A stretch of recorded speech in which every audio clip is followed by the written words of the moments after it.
ಇಲ್ಲ ಮತ್ತು ಅವರ ಅಧ್ಯಕ್ಷರಿಗೆ ಅಧಿಕಾರ ಇಲ್ಲ. ಆದ್ದರಿಂದ ಅಂತಿಮ ರಿಪೋರ್ಟ್ನಲ್ಲಿ ಯಾವುದೇ ಶಿಫಾರಸನ್ನು ಅವರು ಮಾಡಲಿಲ್ಲ. ಮಾಡದೇ ಇರುವಂಥ ಶಿಫಾರಸನ್ನು ಹಿಡ್ಕೊಂಡು ರಾಜ್ಯಕ್ಕೆ ಬರಬೇಕು ಅನ್ನುವಂಥ ವಾದವನ್ನು ಮಂಡನೆ ಮಾಡ್ತಾ ಇದ್ದಾರೆ. ಅದಲ್ಲದೆ ಬೆಂಗಳೂರಿಗೆ 6,000 ಕೋಟಿ ಬರಬೇಕಂತ ಏನು ಹೇಳ್ತಾ ಇದ್ದಾರೆ. ಈಗಲೂ ಕೂಡ ಬರ್ತದೆ. ಪೆರಿಫೆರಲ್ ರಿಂಗ್ ರೋಡ್ಗೆ 3,000 ಕೋಟಿ ಇಟ್ಟಿದ್ದಾರೆ. ಇವರು ಪೆರಿಫೆರಲ್ ರಿಂಗ್ ಮಾಡೇ ಇಲ್ಲ. ಇವರು ನಾವಿದ್ದಾಗ ಕೂಡ ಮಾಡೋ ಪ್ರಯತ್ನ ಮಾಡಿದ್ವಿ. ಆದರೆ ಲ್ಯಾಂಡ್ ಎಕ್ವಿಸಿಷನ್ ಸಮಸ್ಯೆಯಿಂದ ಮಾಡೋಕ್ಕಾಗಿಲ್ಲ. ಯಾವ ಯೋಜನೆ ಪ್ರಾರಂಭ ಆಗಿಲ್ಲ, ಅದಕ್ಕೆ ಹಣಕಾಸು ಕೊಡು ಅಂದರೆ ಯಾವ ನ್ಯಾಯ?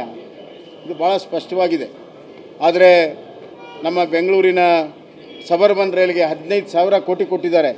ಅದರ ಬಗ್ಗೆ ಮಾತನಾಡೋದಿಲ್ಲ. ಮೆಟ್ರೋಗೆ ಇವತ್ತು 50% ಪಾಲು ಕೇಂದ್ರ ಸರ್ಕಾರ ಕೊಡ್ತದೆ. ಅದರ ಬಗ್ಗೆ ಮಾತನಾಡೋದಿಲ್ಲ. ನ್ಯಾಷನಲ್ ಹೈವೇ 6,500 ಕಿಲೋಮೀಟರ್ ಇತ್ತು. ಸ್ವತಂತ್ರ ಬಂದು 75 ವರ್ಷ. ಕಳೆದ 10 ವರ್ಷದಲ್ಲಿ 13,000 ಕಿಲೋಮೀಟರನ್ನು ಮಾಡಿರುವಂಥದ್ರ ಬಗ್ಗೆ ಮಾತನಾಡೋದಿಲ್ಲ. 26 ಬಂದರುಗಳ ಕಾಮಗಾರಿಗಳನ್ನು ಇವತ್ತು ಅನುಮೋದನೆ ಮಾಡಿದ್ದಾರೆ. ಅದರ ಬಗ್ಗೆ ಮಾತನಾಡೋದಿಲ್ಲ. ಆರೋಗ್ಯದಲ್ಲಿ ಆಯುಷ್ಮಾನ್ ಭಾರತ 60 ಲಕ್ಷ ಜನರಿಗೆ 5 ಲಕ್ಷ ರೂಪಾಯಿಯ ಲಾಭ ಬಂದಿದೆ. ಅದರ ಬಗ್ಗೆ ಮಾತಾಡೋದಿಲ್ಲ. ಕಿಸಾನ್ ಸನ್ಮಾನ್ ಯೋಜನೆಯಲ್ಲಿ 64 ಲಕ್ಷ ರೈತರಿಗೆ ಇವತ್ತು 14,000 ಕೋಟಿ ರೂಪಾಯಿ ಕಿಸಾನ್ ಸನ್ಮಾನ್ ಯೋಜನೆಯಲ್ಲಿ ಕೇಂದ್ರದಿಂದ ಬಂದಿದೆ. ಅದರ ಬಗ್ಗೆ ಮಾತನಾಡೋದಿಲ್ಲ. ಇವತ್ತು ಪ್ರಧಾನಮಂತ್ರಿ ಆವಾಸ್ ಯೋಜನೆಯಲ್ಲಿ ಹಣ ಬಂದಿದೆ. ಅದರ ಬಗ್ಗೆ ಮಾತನಾಡೋದಿಲ್ಲ. ಹಲವಾರು ಯೋಜನೆಗಳು ಬರ್ತವೆ. ಅದರ ಬಗ್ಗೆ ಇವತ್ತು ಸ್ಮಾರ್ಟ್ ಸಿಟಿ ಇದೆ.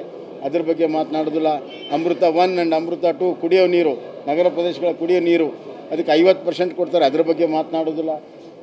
ಹೀಗೆ ಸುಳ್ಳನ್ನು ಹೇಳುವ ಬರದಲ್ಲಿ ಸತ್ಯವನ್ನು ಮರೆಮಾಚಿ ಮಾಡ್ತಾ ಇದ್ದಾರೆ.